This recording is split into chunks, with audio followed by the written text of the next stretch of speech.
That's where we want to be. That's where. So I can shorten this thing again? I think you can leave out the Castro-esque, unless you want to.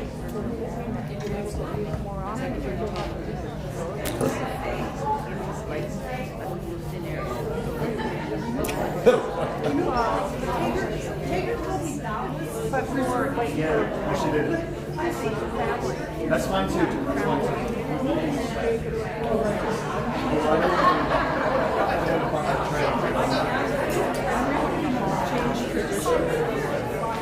My mistake.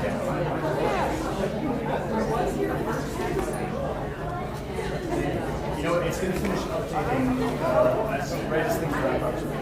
See what's happening here is my computers decide to fight me. Right as critical moment.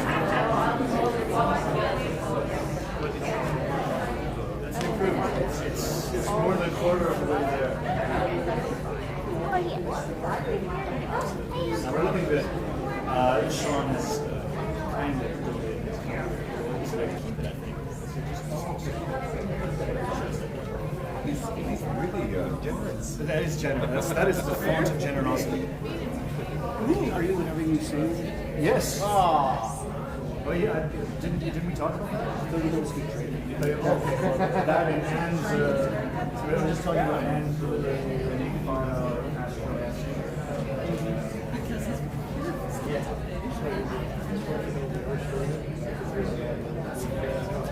Be careful what you say. I'll play cash if you can. And the last person to stop back there gets terminated first.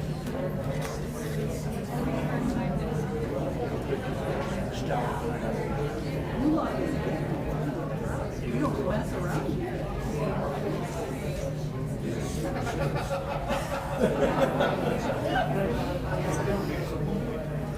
So, I'm going to clap it all. Just so that I don't think it's just show very enthusiastic, like North Korean style. That's for you. So we're not. So you're in the bureau. right.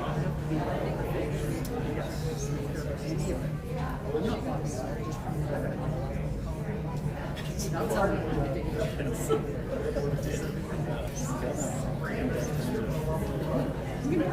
That quarter for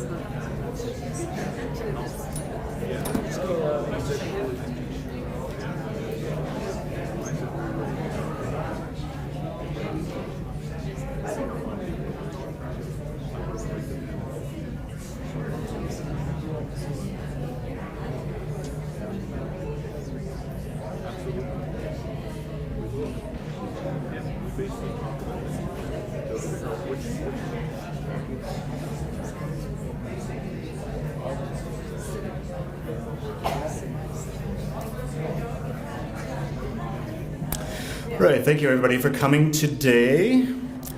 Apologies for the slightly late start. My computer started to fight me by updating at the last moment. So thank you, Sean, to donate your laptop very kindly. My pleasure.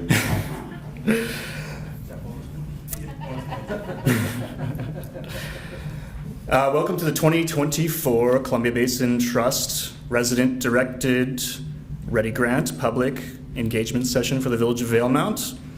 Thank you for being here today. I'm Taggart Wilson. I'm the grant clerk for the Village of Valemount, and I am the administrator for the ReDi grant here in the village.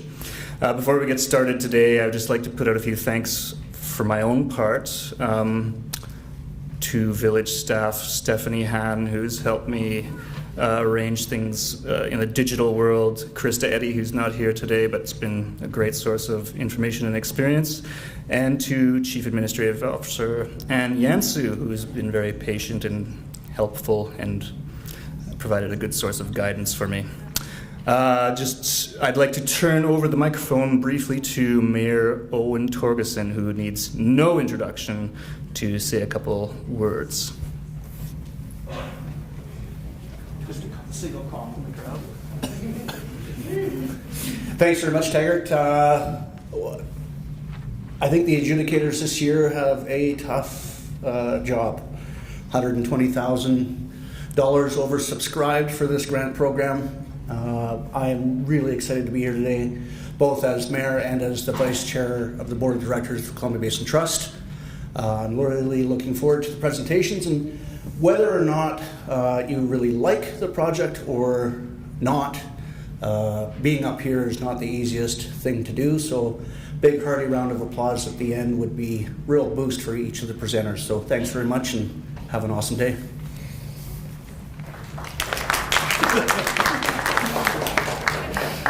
All right, thanks, Owen. And I'd like also to invite Chief Administrative Officer Ann Yansu up to say a few words before we get started. Thanks.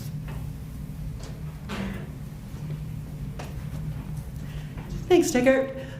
First of all, I would need to extend regrets from Angie Elsmore, who is the, I don't recall her title, community representative for Valemount at CBT. She planned to be here, she wanted to be here, and then weather and road conditions got in the way, so she extends her regrets.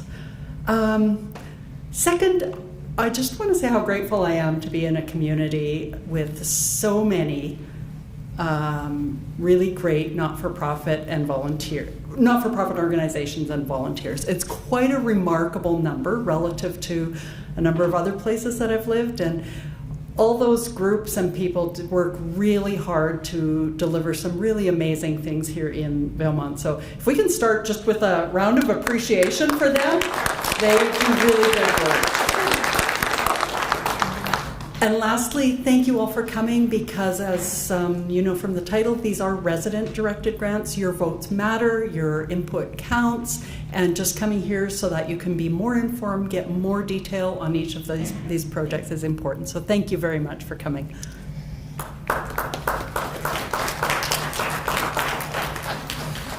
Thank you, Anne. So the Columbia Basin Trust ReDi grant, as many of you here probably already know, is a funding program where the funds distributed from the Columbia Basin Trust are given to the Village of Valemount to help address local priorities. The Village of Valemount sets the criteria, deadlines, public processes to use when reviewing the project applications. After today's session, the ReDi Grants Adjudication Committee will review all the applications and then make recommendations to Village Council. The Council will review these recommendations and make final decisions on the distribution of funds. Before we get started, I would also just like to introduce this year's Adjudication Committee. Sitting here, we have Eugene Jamin, we have Donna Hamilton, Councillor Hugo Malik, and unfortunately, Kurian Thomas and Sherry G cannot be here with us today. But I'd like to extend thanks to these volunteers that are volunteering their personal time to help adjudicate this, and I think we should all just give them a round of applause for their time.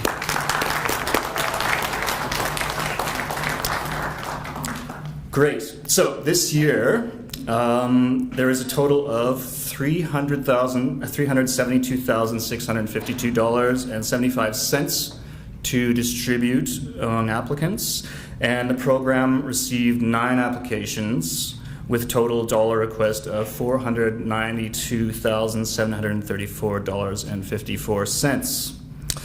Today's public input process is going to give our community the chance to learn about these projects that have been submitted, and to allow the applicants to an opportunity to address any questions that the public might have. Then we will vote on the projects and see what kind of support they receive from the community. You'll notice outside, if you haven't already, the table outside the doors, there are forms to be filled out, or if you are technologically inclined, there are QR codes posted on the table and around the lobby outside where you can scan and participate online instead. You must live in Valemount or the regional district of Fraser Fort George to participate in this survey. That's the disclaimer for the day. So no matter what method you choose to vote, you will assign each project a score of 0 to 5, 0 being you don't support the project at all, and 5 being that you strongly and enthusiastically support the project the most possible. And we encourage you to wait until you've heard from all the presenters, please, before you finalize your votes. And please ensure that you assign a score to all the projects, or your application may not be counted. Each applicant is going to have a maximum of 5 minutes to deliver their project pitch. 4 minutes into the project, I will be holding up this very Googled sign to indicate that there's 1 minute left. And then when their time is up, I will be ringing this bell provided to me by Chief Administrative Officer Ann Yansu. Then the floor will open up for 5 minutes for questions from the committee and from public. After the 4th presentation, we'll break for 10 minutes. You can visit the concession. The concession is being put on today by the Valemount Youth Mountain Bike Club. Thank you again, Sean, for saving me the second time. So please support that organization that has generously offered their time also to conduct the concession during this afternoon. So let's get started. The first presentation today is going to be from the Robson Valley Spay and Neuter Society. So let's give a warm welcome to the Robson Valley Spay and Neuter Society. And then we'll go to the slideshow. And then we'll start slideshow at the beginning. And then just the arrows to go ahead. Oh, okay, fantastic. Thank you. Hopefully we're set up here. Great. Good afternoon. I'm Susan Prue, and I'm with Robson Valley Spay Neuter Society, and this is our Healthy Pets, Healthy Community project. We aim to promote responsible pet ownership through education and financial assistance to control cat and dog populations in the valley. A little bit of background. RVSNS was formed in 2013 to address local feral and stray cat populations. We received funding from BC SPCA and matched with fundraised amounts to tend to the needs of the 3 feral cat colonies at that time. Our next step was to address the source of stray and feral cats, own cats. We applied for funds to assist with the cost of spay and neuter for own cats and extended our outreach to dogs as well. It was our hope to reduce or remove financial barriers from having pets fixed. We do a lot of fundraising. RVSNS volunteers work hard to raise funds through craft fairs, festivals, concessions, raffles, barbecues, and the highway cleanup to generate funds and to raise awareness of our society in the community. We receive donations and grants. We have great community support with donations of food, supplies, cash. We've also received grant funding from the Regional District, BC SPCA, and of course CBT Resident Directed Grants Program. The big picture. RVSNS is completely voluntarily run. Volunteers reach out to the community to raise awareness that assistance is available. We help book vet appointments, live trap ferals, care for strays, shelter and rehome cats, and apply for grants to help cover fees. We address population issues in Valemount, Tejon, Dunster, McBride, and surrounding areas. Funds for areas outside of Valemount include regional district funding, donations, and fundraised amounts. We also connect with other rescue organizations to help relocate kittens from the Robson Valley to other foster homes. We are currently working on several colonies of feral cats with help from funding from BC SPCA. There's a nice picture of our shelter, where cats have a warm, secure place to heal up from surgeries, and from there are either returned to their colony or go to new forever homes. So why spay and neuter? Healthier pets mean a healthier community. Altered pets are less likely to roam, get into fights, and suffer from injuries. Less unwanted pregnancies mean less stray animals and feral colonies. And as we know, homeless shelters are already terribly overrun. We have a chart here that outlines the average cost of spaying and neutering for cats and dogs. Our local vet supports our project by offering us discounted rates. As you can see, it's fairly expensive to get a spay done on animals. Oops, sorry. This chart indicates our expenditures and money raised from last year. And again, vet costs are our biggest expenditure. Since our inception, RVSNS has assisted with the spay-neuter of almost 700 cats and dogs. In 2023, that included 25 in Valemount and 12 in outlying areas for a total of 44 animals. This has made a huge impact on the health of animal populations in the valley, but there's still work to be done. Our 2024 Valemount project budget is $4,000, and we hope to do 12 owned cats, 4 stray cats, 5 owned dogs, to total 19 animals.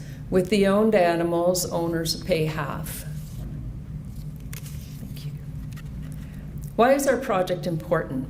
We find owners can be struggling with rising costs in general. Many people are surprised to learn of the cost to spay-neuter and will either postpone or fail to neuter their pets at all. Spaying and neutering greatly reduces the number and suffering of unwanted pets. And of course, I have to end with a few adorable pictures of cats that have been spay-neutered, and they are healthy and have been recently fostered. So thank you so much for your consideration of our project, and I hope you vote as well. Thank you.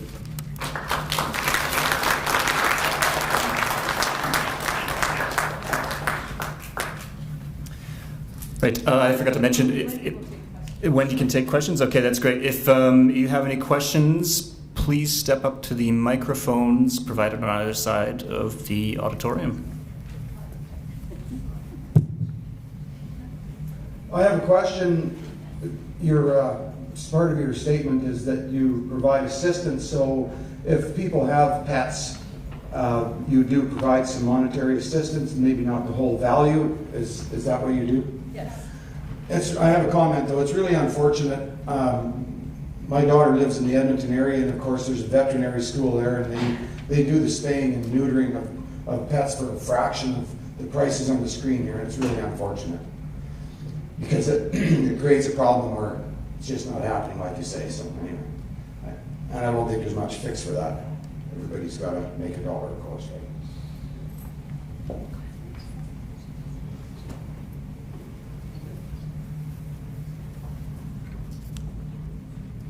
I have a public service announcement. We have a dark SUV, Texas plate with luggage box, needs to move their vehicle. Over at the apartment? It's over at the apartments. If there's anybody here that has a vehicle? Yeah, that's my dad. Yeah. Is that you? The owner just came over and asked me to announce it. Sorry about that. Sorry about that. Thanks, Susan. Okay. Any other questions for the Robson Valley Spay and Neuter Society?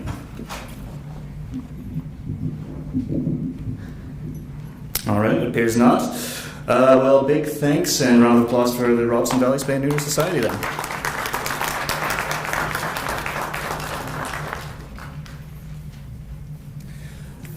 Next, I would like to invite up the Valemount Senior Citizens Housing Society for their presentation.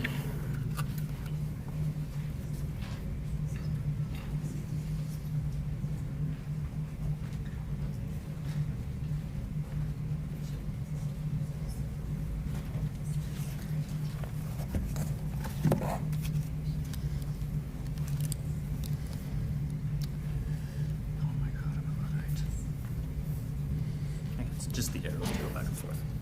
Arrows, move forward. Okay.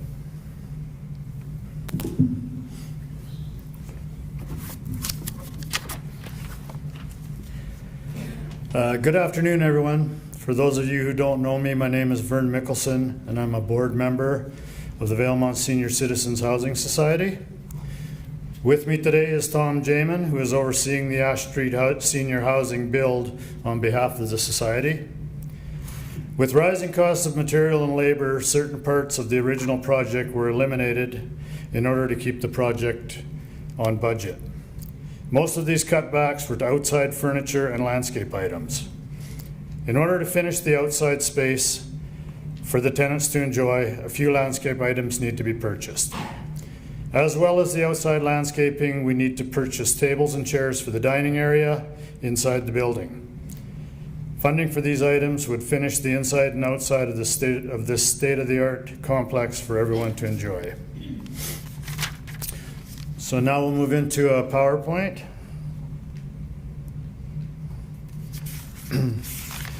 So I think this is quite important, this mandate of ours. It's to operate a strictly nonprofit organization for the purpose of providing housing for senior citizens within the province of British Columbia, and to assist in the construction and reconstruction of low rental housing units for senior citizens of low and moderate income who are unable to purchase adequate accommodation according to the needs, and for such purposes only to construct, hold, and manage low rental housing projects and to maintain the low rental character thereof. So that is our mandate, and that's what we're hoping to accomplish when we finish all this building.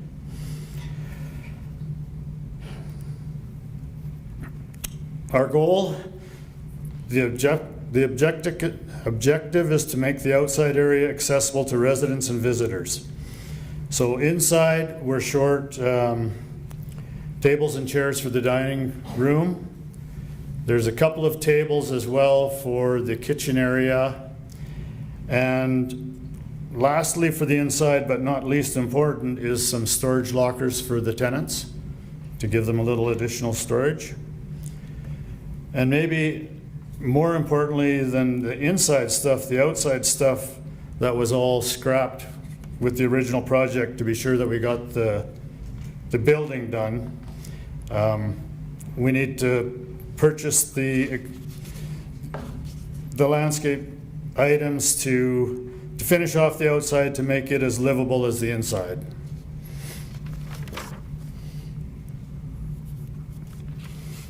So with your support, VCHS can make these purchases and further the goal of completing this building for the seniors of Valemount.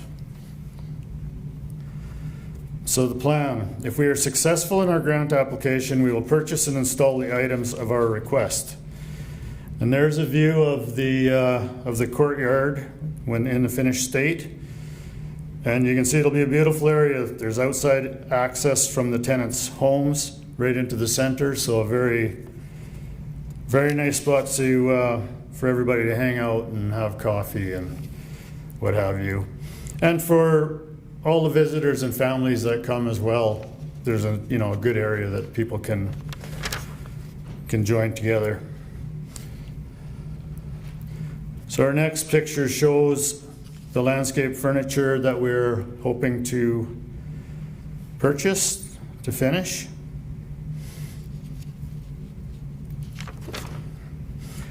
And a picture of the inside equipment that we're looking to get funding for.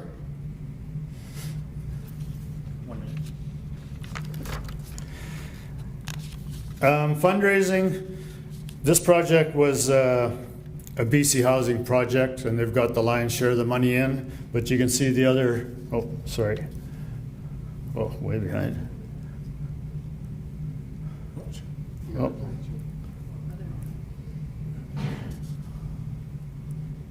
I don't know how to get it back. Okay. Anyway, I'll just let you quickly look at that. Of note is there was quite a few individuals in town that supported the project as well, which I think is a credit to them. There's a picture of the outside of the building. Okay, this is an aerial flyover to give you a vision of what it's going to look like.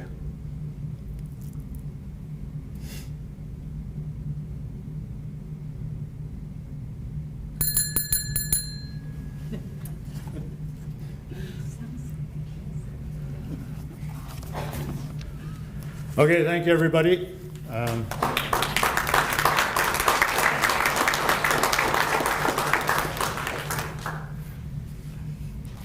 Questions?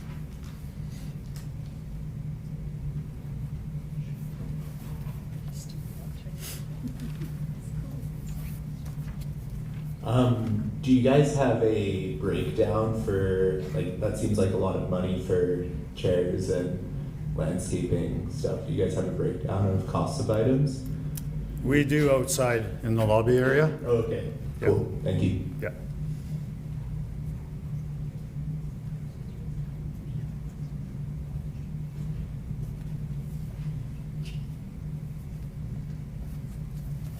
Okay, thank you all.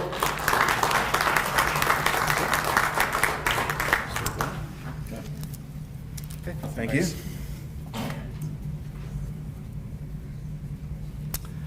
Thanks for that. Next, we are going to invite up Michael Peters from the Valemount Entertainment Society.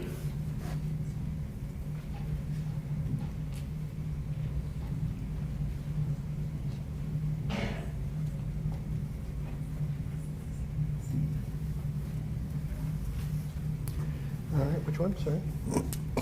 Just the arrows forward. Thank you. I'm Michael Peters. I'm the Society Coordinator for the Valemount Entertainment Society and the Station Manager for VCTV. We have 3 projects that we want to do this year.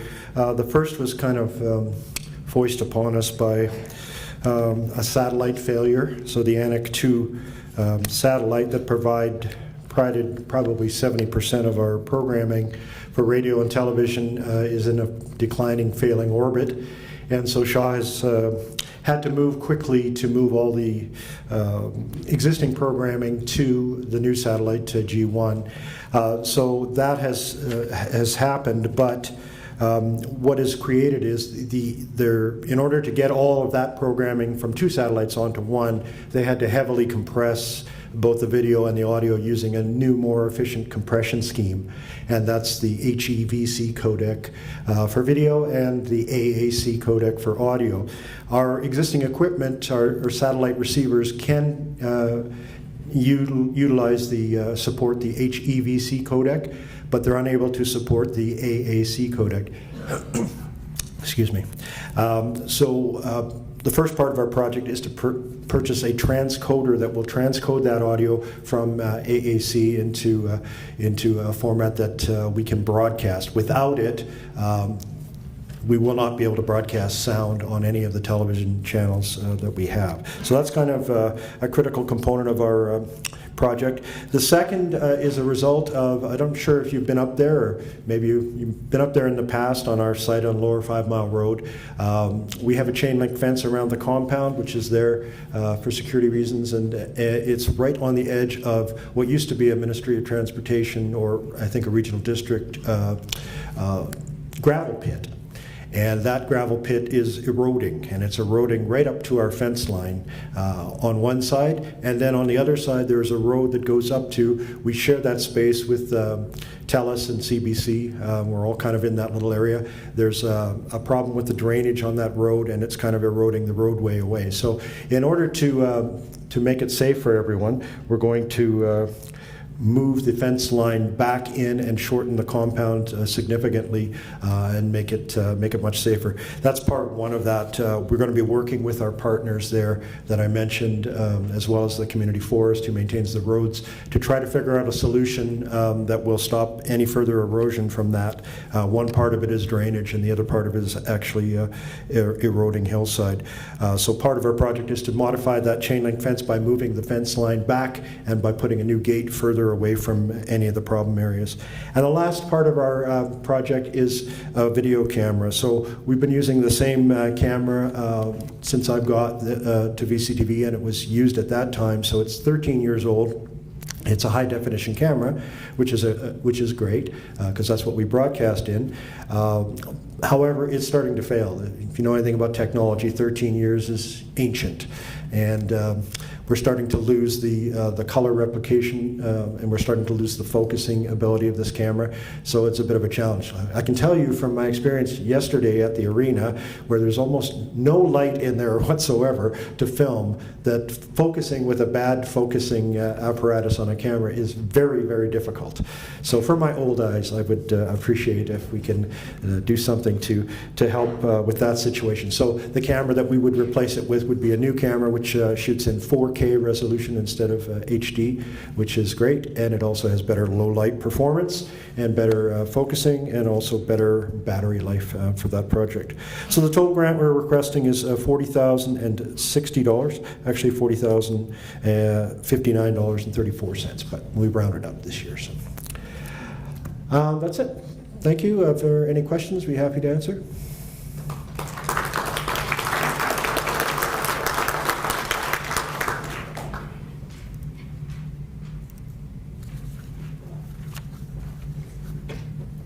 Hey there.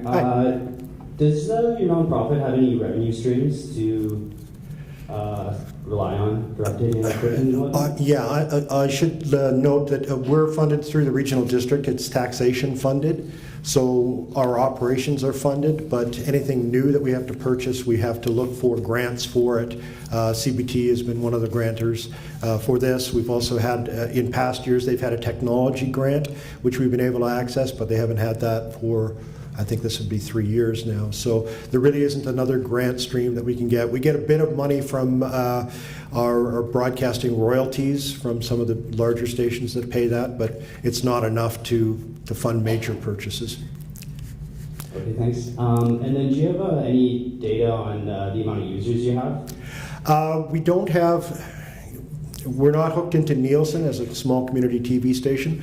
However, we do have a fairly large YouTube presence, and we have a large number of YouTube subscribers and viewers that we have. I don't have that information right in front of me, but I can provide that for you. It's one of the things I like to tell people about what we do is that we're allowing people in the community who are of lower income or fixed incomes to be able to use our television services. You can put up any kind of an antenna, a rooftop antenna or a little indoor antenna, and you can receive all 17 of the channels that we broadcast for free. And so it's over the years it's become we've had a lot of people come up to us and say, we're switching over from satellite to this, and we're saving ourselves $1,000 or more a year in satellite cost for it. So that's one of the benefits that we like to provide, tell people that we do provide for the community as well. So. Thanks. You're welcome.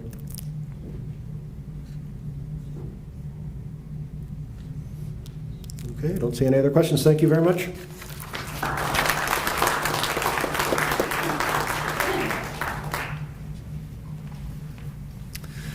Thanks, Michael. Could I please invite up the Valemount Elementary School Parent Advisory Council to give their presentation, please?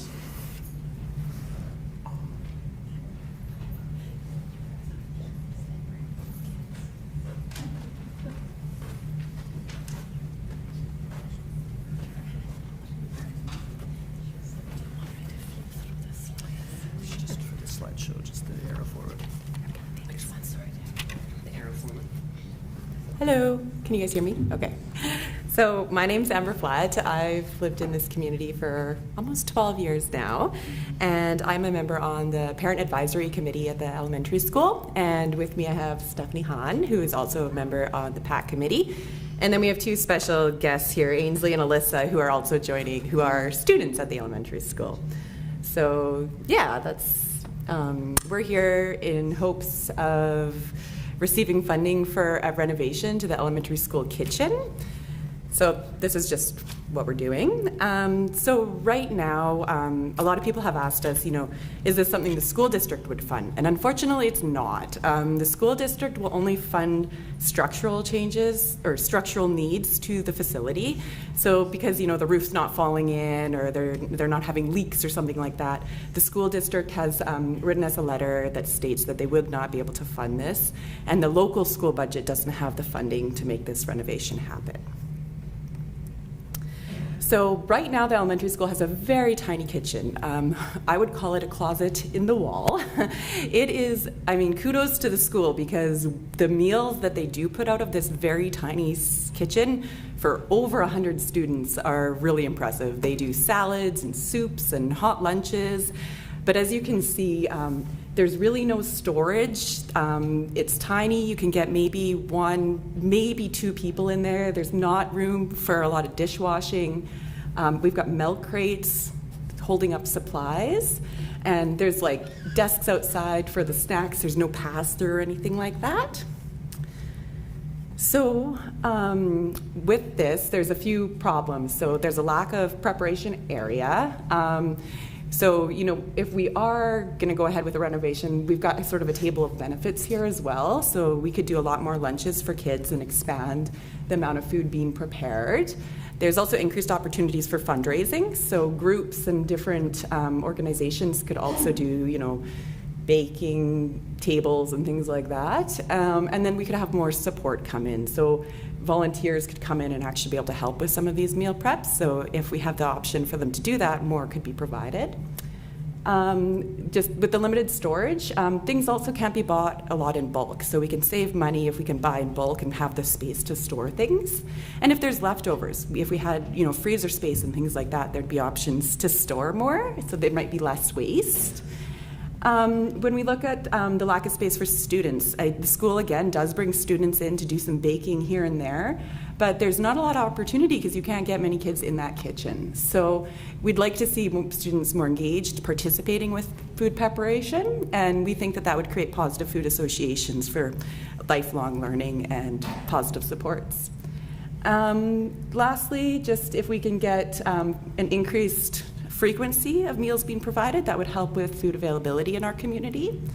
And then we could also expand. So there is lots of funding out there, like funding or Feeding Futures, for example, that if we have the space for volunteers and food, we can expand that and hopefully benefit more students and their families. So this is just a picture of the existing state. The blueprints, it's very small. There's a fridge, a stove, and a sink. And we're looking to make quite a big expansion. So they'd be taking down one wall that borders with the boys' bathroom right now and a storage room. We'd be able to get a full freezer in there and a lot more storage space and prep area. The nice thing is this year, it sounds like the district is going to be redoing some renovations on the boys' bathroom already. So we're able to sort of tap into that. So this summer, while those renovations are happening, if we're able to, you know, do this, then we can sort of have the potentially save costs on the contractors and things coming down. So this is a breakdown of the costs. There is some asbestos and things that need to be removed. It's all broken down on the very bottom there by what the costs are, but the total estimate is $69,275 to have a kitchen at least twice as big, if not more. And that's it. So thank you for considering.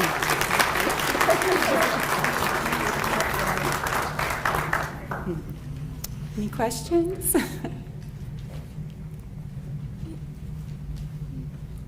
Hi, I'm Carol Ann. I used to be on the path when my kids are that age. I wish they were that age again.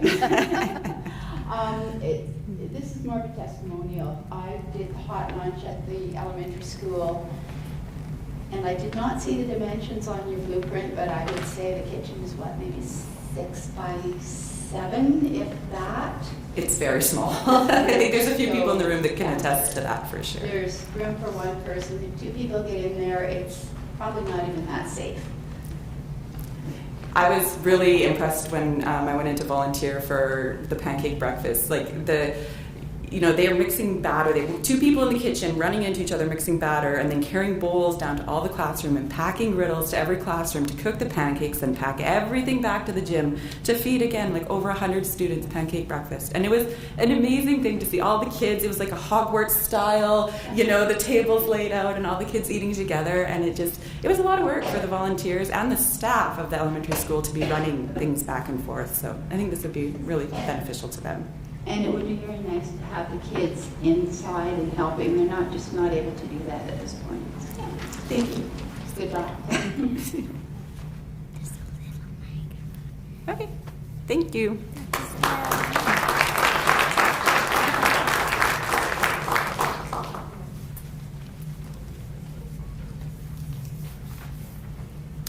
Thank you, Valemount Elementary School PAC.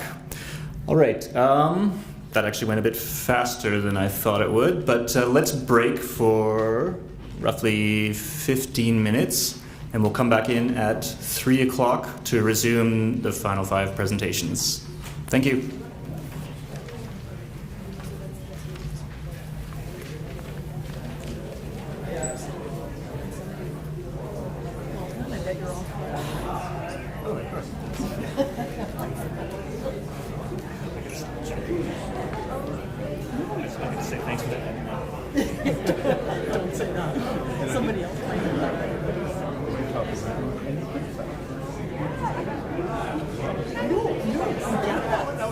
I was trying to be polite too. I wasn't sure how many of these. I thought this was a good salsa. I didn't want to say It ebbs and flows, from year to year. Just to let you know, I can't stop the screen because there is a previous screen. So, just say here. No, for sure. Thank you. I just read that.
Thanks, Laura.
Yeah, well, it's kind of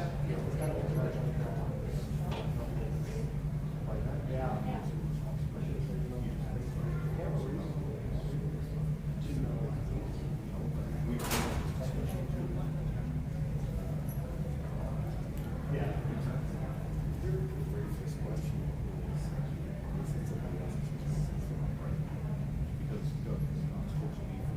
Yeah, that's one for me. That's what I'm looking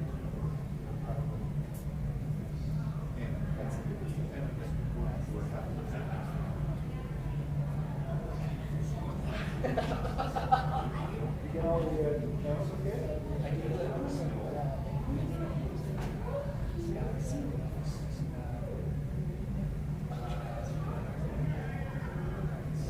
Yeah, well, we did have some issues with the weather. We're having some.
Something you have to consider. Yeah, well, that was.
I'll make it very simple. This button right here will make your slides go forward, and this one makes them go backwards. Okay. I think I can handle that.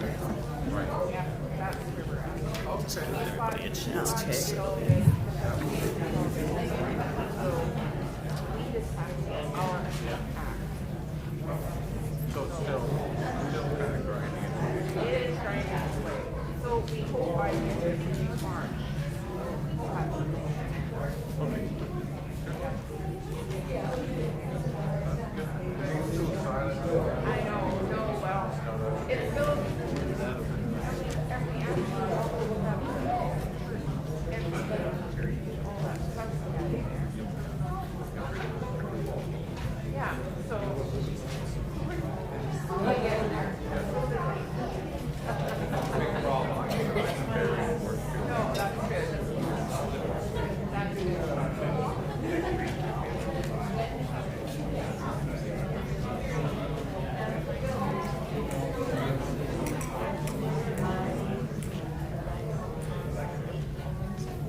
All right, welcome back, everybody. Thanks to the concession, just yummy treats there. Yeah, hand for the concession.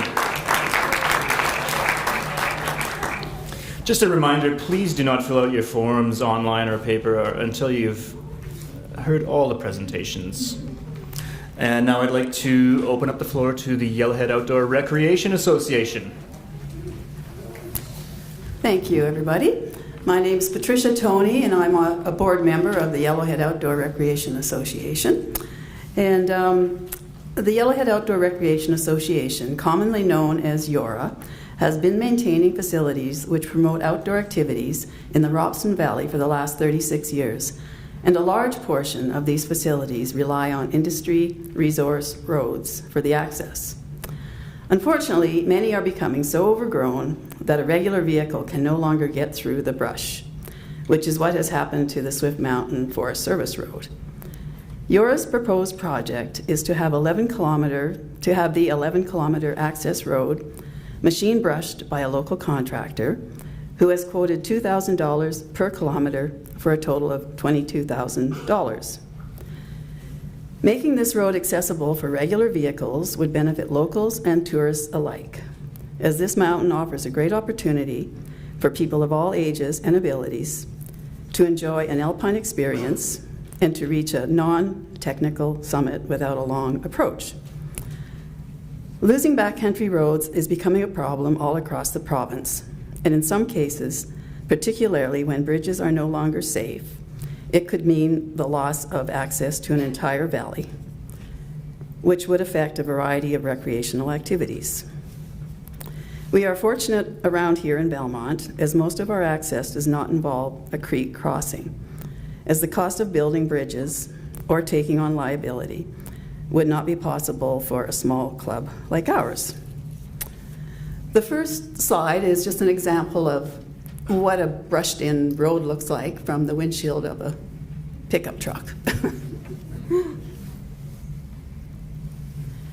And here's a map of the road that goes up. It starts just across from the Lawseth RV Park and goes up by the north side of Swift Creek and continues up the mountain for about 11K, where we park. Beyond that, you can take an ATV, but we would not be suggesting vehicles go beyond that.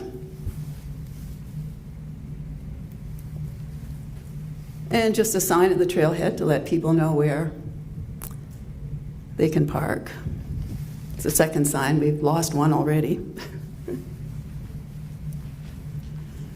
And just an example of approaching the summit on the left there, and then sort of a family picnic of all ages just below the summit.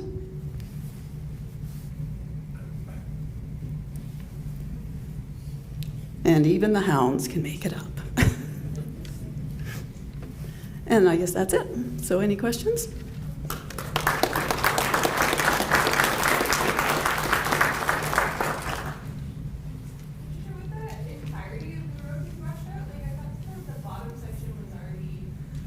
There was some work done on the bottom, but we would still brush it out even a little bit more. Yeah, about a kilometer just by the bike park there was, improved a couple of years ago. But even in that time, it's grown back in, so, yeah.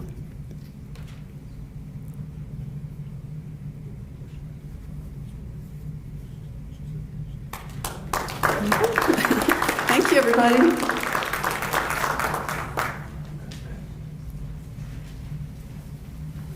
Thanks, Patricia.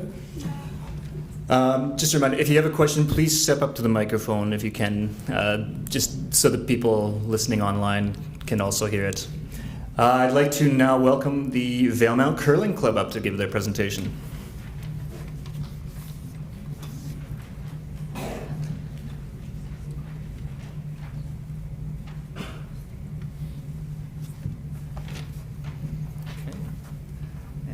Just to scoot forward slides, the arrow forward. Yep. Perfect. Thank you. I'm Rick Lalonde, one of the board members with Valemount Curling Club, and this is Janice Worth on the board as well.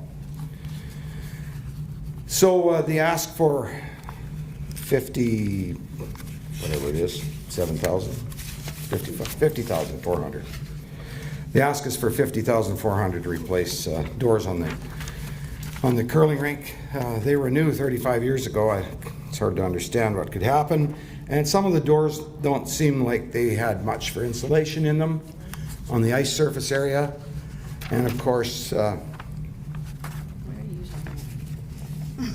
Keep going. I didn't start at the front. No, I see that. Yeah. Okay, start at the front. So there's a lot of activities go on here. Last year we had a record year for membership, 310 members, and we have drop-in curling 2 nights a week, and of course curling bonspiels that happen throughout the season from December to April. This year the last one will be in April. The membership has dropped off, of course. You know, we had an influx of workers with the construction that was happening here, so everything's taken a bit of a nosedive for a lot of sporting events, hockey, softball, curling. Home rentals, of course, as well have changed. But we're still operational, and we don't have 300 members, but we have about a third of that. And the junior curling program, of course, it's offered at a minimal cost, and the sports, with sports being expensive, of course, the curling club likes to offer an affordable sport. The curling club believes, of course, that the junior program is very important to keep the sport alive. So it's kind of a daycare afternoon session for an hour. And just when you think the kids aren't listening to all the good ideas that you have to impart, they were, and they'll demonstrate it to their friends that are making a mistake. So it's kind of like school. Sometimes it's kind of like herding cats, but it's still entertaining.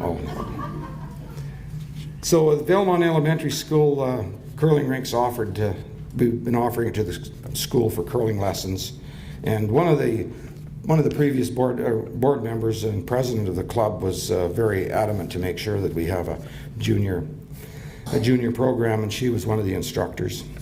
And as well, the curling club is used as a training center for other community stakeholders. And there's a V-Crew Youth Center in the basement as well that's housed there to help with something for the teen group to have for a gathering place. And they're not there presently. Hopefully somebody comes back. It's turnkey, ready to go again as soon as they have someone to look after it.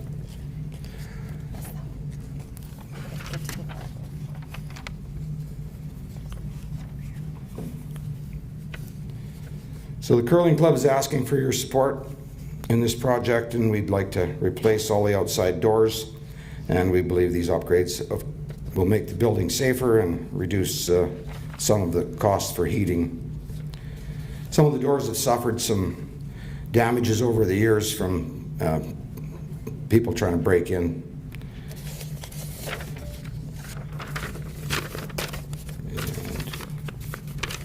Yeah, you can go through the rest of them. You can show the snowballs inside.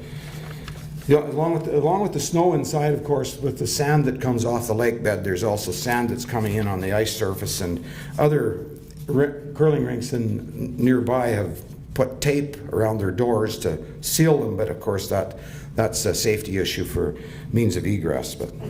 And I have a curling stick. This was invented by a Canadian in 1999 for people that have mobility issues, and the hope is to get people out and getting some fresh air and hang out with your friends and do a little curling. And this slips on the handle of a rock, and the operator just simply has to walk out with the rock in front of them and let it go with the correct turn so that you have the same curling effect as if you're throwing it by hand. So there we are. Thank you. Any questions?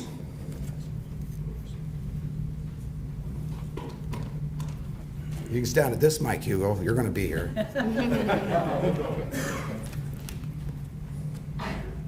No, I just have one question. How many doors are we talking about? We're talking about 7 double doors and 1 single 3-foot door. Thank you. Okay. You bet. Oh, the design of the doors that will be going in will be something that seals far better, and go back to one of the pictures of the door. So some of the doors have no center post in them. That's called a mullion. I learned that here by having to look for some pricing and get some quotes. So it's called a mullion in order to provide better support for the doors. And the one main entry door doesn't have that in it. It's removable so that any large furnishings can be taken in or out. And that's one of the changes that will happen, as well as some better sealing, of course,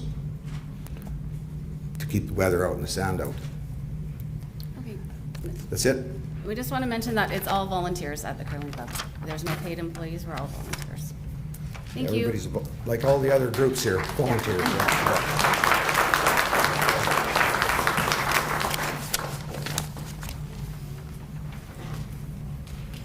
Great, thanks very much. Next, I'd like to welcome up the Valemount Secondary School Parent Advisory Council. Sure, why not? Round of applause. I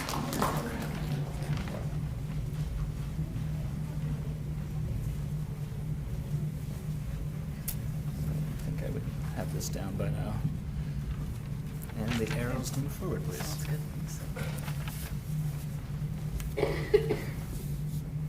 Hi, I'm Caroline Romano. I'm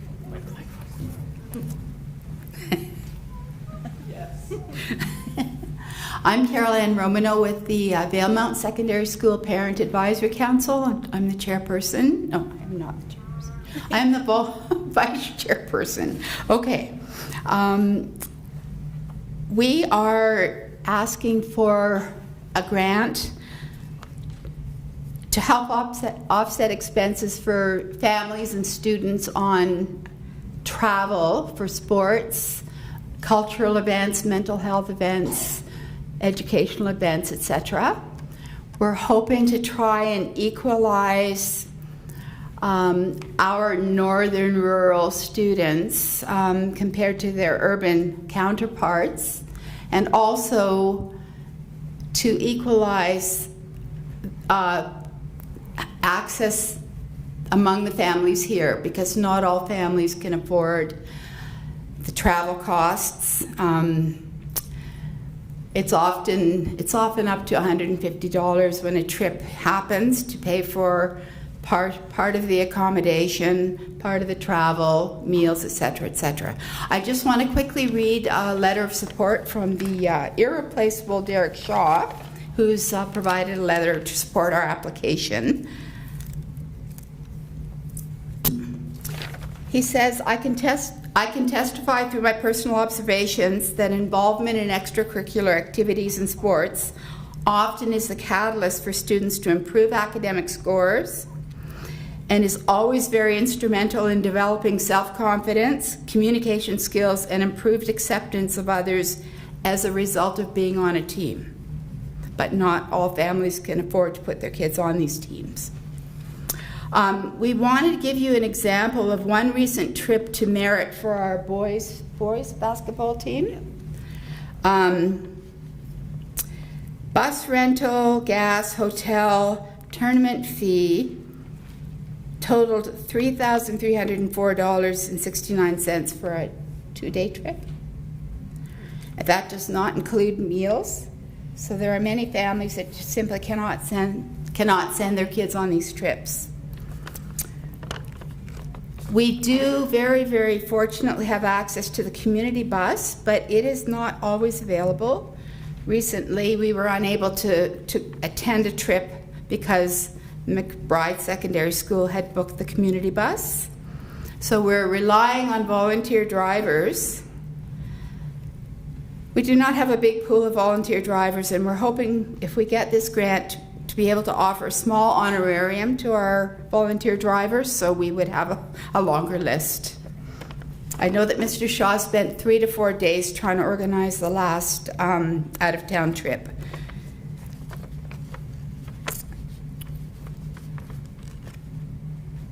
So he's saying he appreciates the PAC for all the financial support they've provided over the recent years that have made expense passed on to parents significantly less than it would be otherwise. We only have so many funds to contribute. And he feels that any support you can provide to the PAC will be very well used and result in providing experiences that the youth will remember for a lifetime. So we hope that you will consider our request. Hi, I'm Jennifer Scheller. I'm part of the PAC as well. I just want to make sure you know this isn't just for sports trips. This is for educational and cultural events, trade and career fairs, mental health events. So the biggest expenses are our transportation and hotels. And if we can get any kind of support to help with the families with that would be great. The opportunities are frequently declined based on cost and accessibility. Students who live in rural areas should have same opportunities as their city counterparts. And yeah, I think that a lot of the families would appreciate if we can get some kind of financial help. I know the last trip was a 2-day trip to Prince George for my son, and we had to pay the $100 for the trip and then the food. And having a teenage boy, the food for 2 days, I ended up paying $300, and not everybody can afford that. Thank you.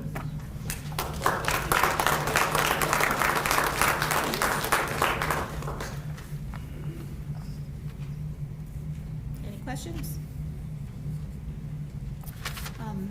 One quick comment. There are no questions. You're probably asking yourselves why the school district isn't paying for more of this. There really isn't an answer to that. Funds are really, really tight. There's a very small fund, I believe, of about $7,000 that the high school can access to contribute to some of these trips, but as you saw with the cost of the one trip I mentioned, it's really a drop in the bucket. Jen, do you have the breakdown for 21-22? We've got the total cost of extracurricular travel in 21-22, and it was $14,955, so call it $15,000. And that is having declined a lot of possible trips. This is just a select few trips, and again, on any given trip, only so many families can afford to participate. This kind of, I guess, goes with that.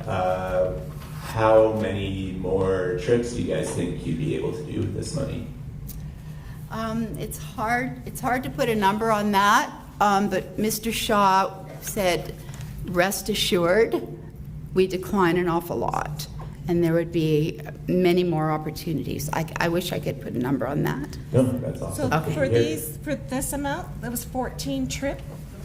Sorry, this was 14 trips, and the total was $14,955.59. So sweet, so probably double it then, eh? Yeah. Awesome.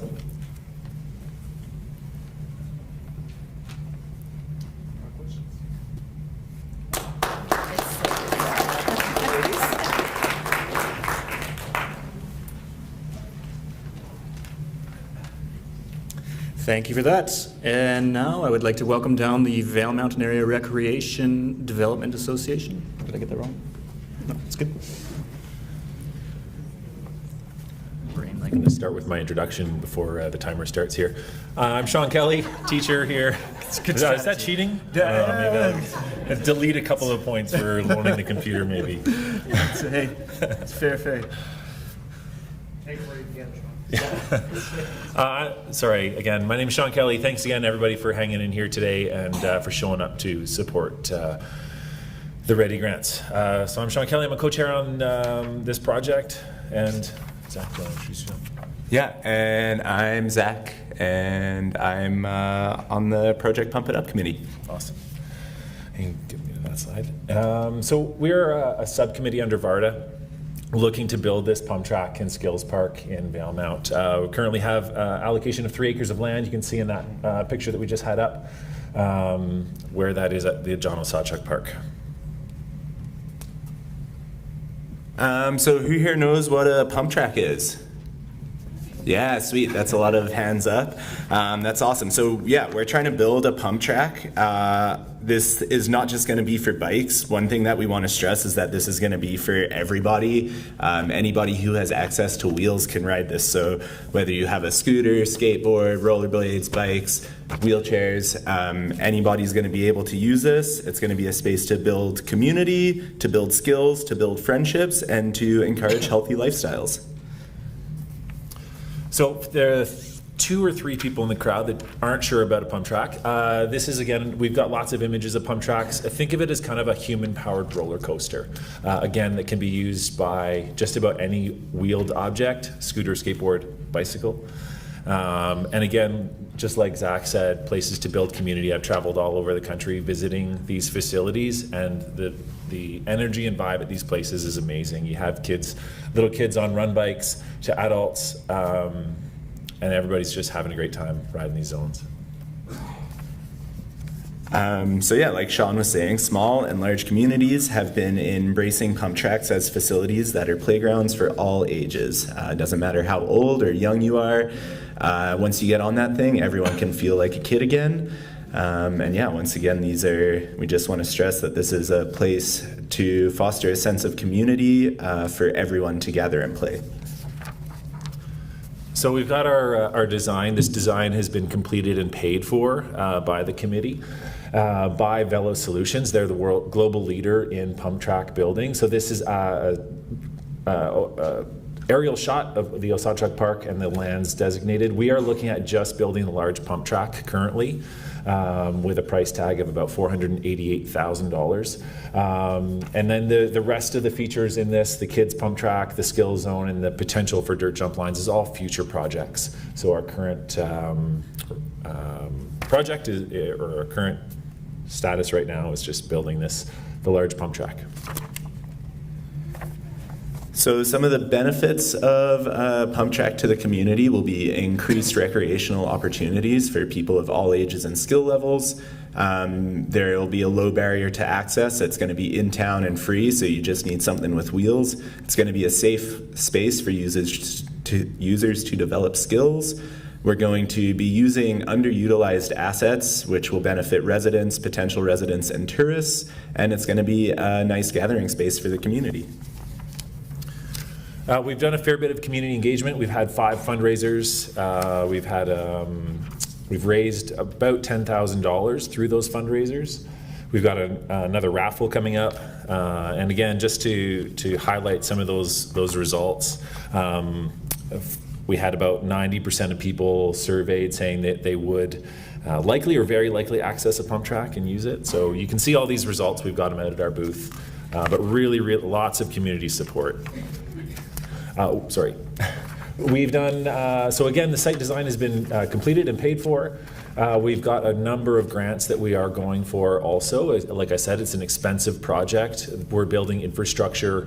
We are building infrastructure that's going to be long lasting and have a really positive impact in this community. And so we've had about $10,000 contributed from VARDA.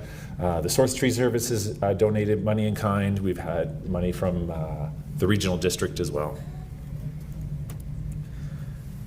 So yeah, we're here today asking for $120,000. So with this grant and others that we have currently applied for, we'll be 3/5 of the way to our goal of $490,000. These grants, including this one today, will get us to the 30 to 50% mark of the total project cost. And once we get to there, we can start applying for bigger and bigger grants that just need more money in the bank to be able to apply for. Yeah, so all the funds here are going directly to build costs. We're a volunteer. Oh, there we go. Thanks, everybody. When I say pump, you say track. Pump, pump.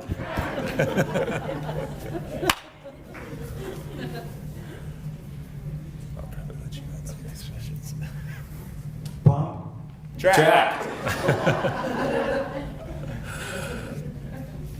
Hey, so once this project is built, it's on village property, correct? Yes. And then so what's the estimated cost of maintaining it and who pays for that?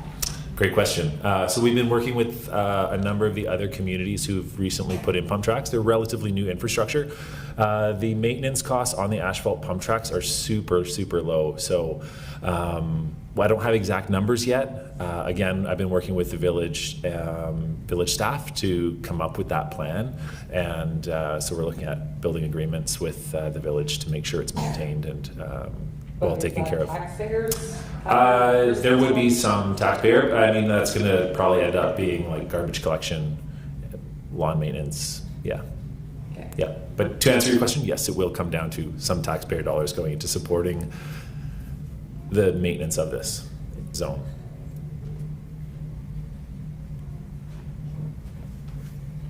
What kind of community events would be held at the pump track? Oh, great question. Hot dog eating contests?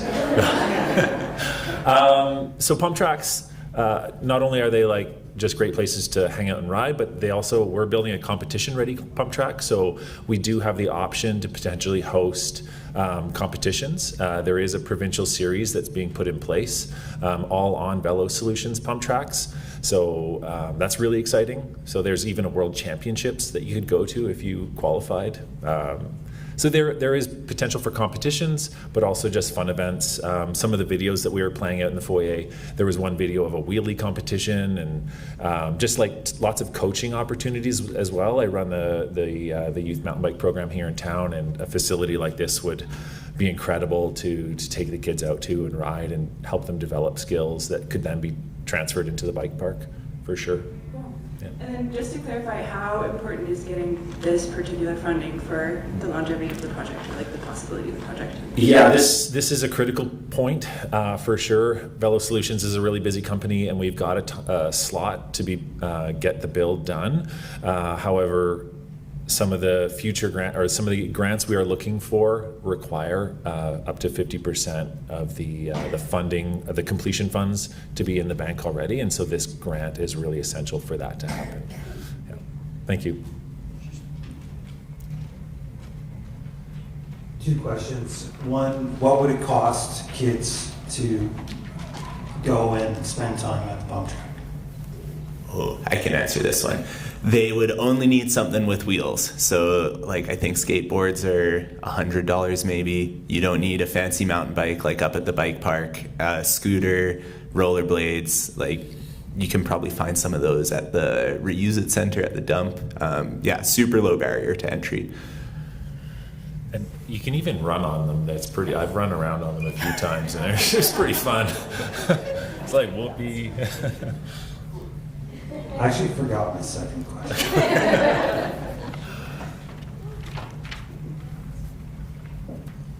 I have a question about the liability, injury stuff that's going to happen on this.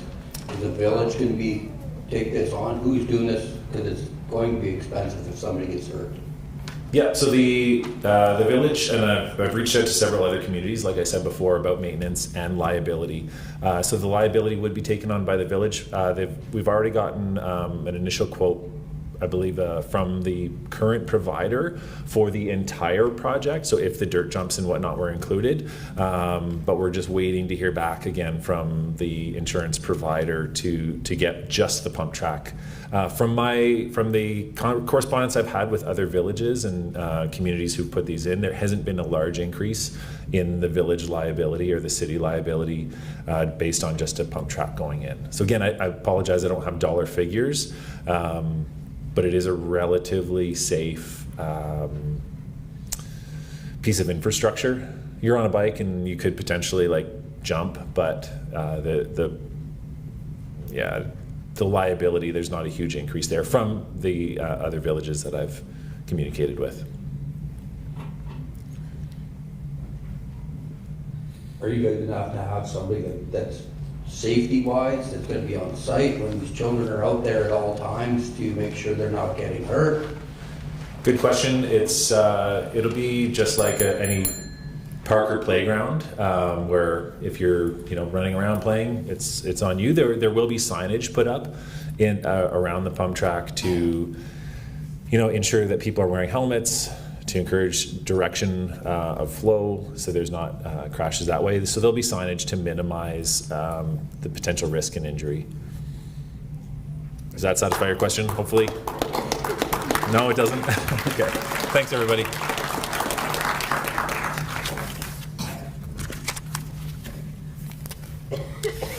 Right on. And last but certainly not least, the Valemount Community Sports Day Association.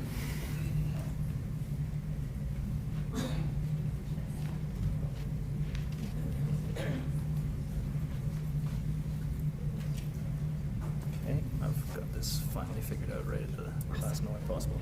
Just the arrows forward to And change to go that. back is And to go back is the back one. same arrows. Okay, perfect.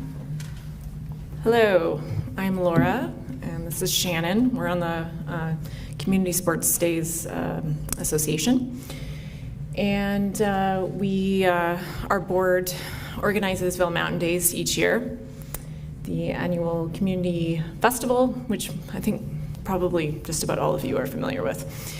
Anyway, so over the past year or two that we've been on the board, we've realized there have been, at the actual site of the sports grounds, there are things that need improvement and things that are getting towards the end of life.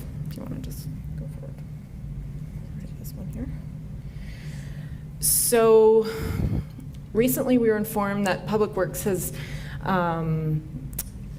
assessed the beer gardens and the support beams are rotting. So we are hoping to get possibly one more year out of that. But a lot of the existing infrastructure is very old and getting towards the end of its life.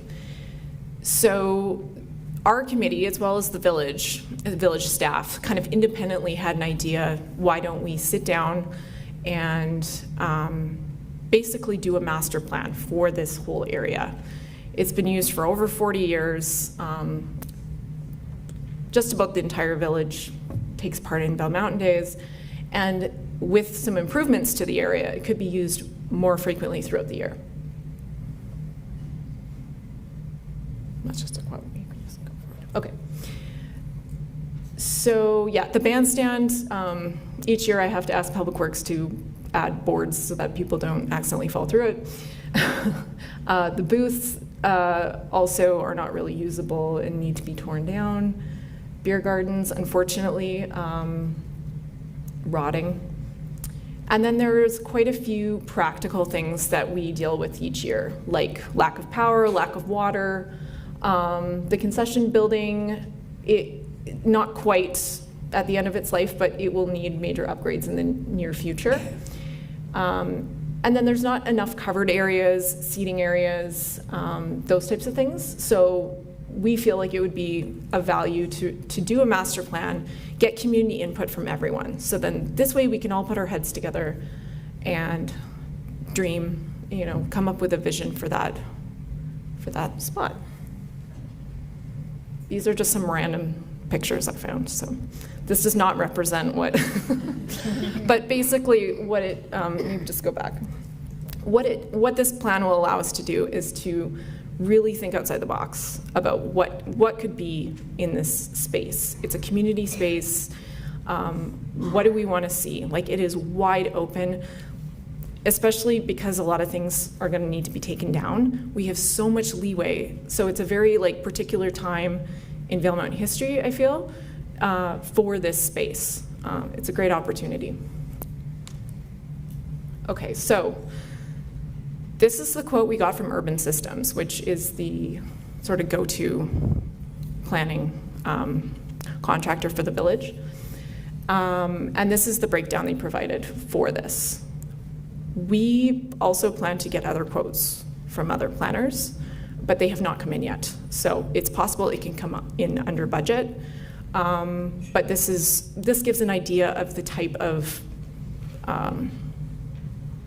sort of an outline of how it'll look as far as outreach and the plans and yeah. So, anything you want to add? No. Okay. Questions?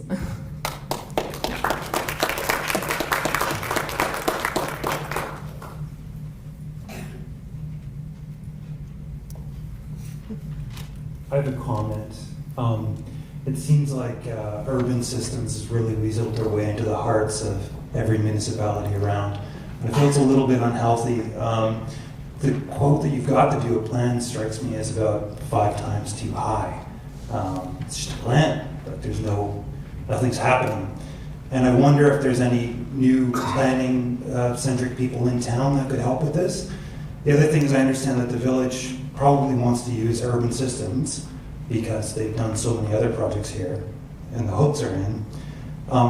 If urban systems plans this, will the village commit to using some of their resources and grants to help make the dream come true? Or does it all come from, say, here? I just wonder, because it's sort of like village infrastructure as well as community use.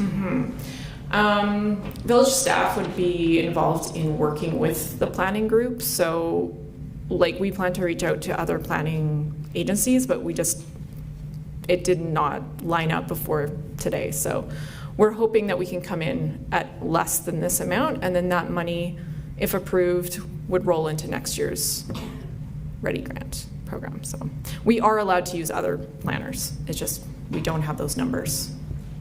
Yeah.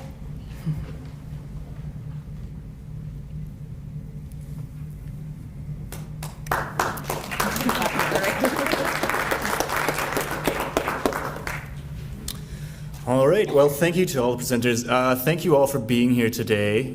It's an important event in our community, I think. These organizations that came here to present today comprise a lot of voluntary hours that are geared towards the betterment of our community, and it's not always easy to get in front of a group of people and speak publicly. So I'd like to just say we should give a round of applause to everybody who came up to speak today. And I'll just remind you, if you have filled out a paper form, to deposit it in the basket appropriately labeled outside the door. And thank you once again for being here to make this another successful round of the ReDi grant in Valemount. So have a great afternoon, and we'll see you next year. Thanks, Dave.